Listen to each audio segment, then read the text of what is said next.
السلام علیکم ګرانو دوستانو. نن به زه تاسو ته وایم چې د افغانستان رشید خان تاریخي مرسته دغه د افغانستان پکتیا او خوست کې چې کومه زلزله سوله تاریخي مرسته یې کړې ده. اوسه پورې رشید خان څومره مرسته دغه افغانانو سره کړې ده په دغه ویډیو کې به زه تاسو ته وښیم او بل به زه تاسو ته وایم چې طالبان هم رشید خان نه ډېر زیات خوشحاله سوي دي او د رشید خان تعریفونه هم شروع کړي دي. ویډیو تر اخره پورې وګورئ، په هر څه به تاسو پوهیږئ.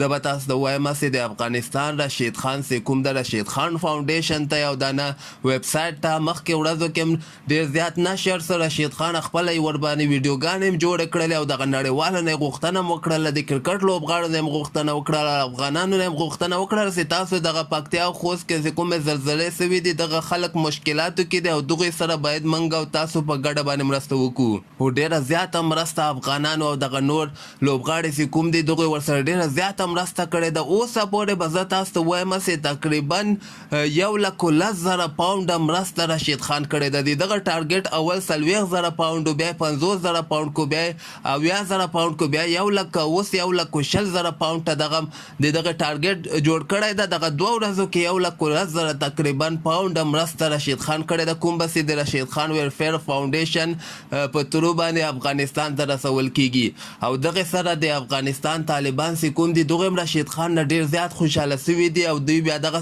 وایي چې رشید خان نه تنها د کرکټ ښه لوبغاړی ده بلکې په نړیواله کې هم رشید خان غوندې لوبغاړی نشته ده چې په دومره اخلاص سره د خلکو نه مرستې غواړي. دی هر چا ته لاس نیسي چې افغانانو سره مرستې وکړي چې واقعا یو په وطن مین انسان ده.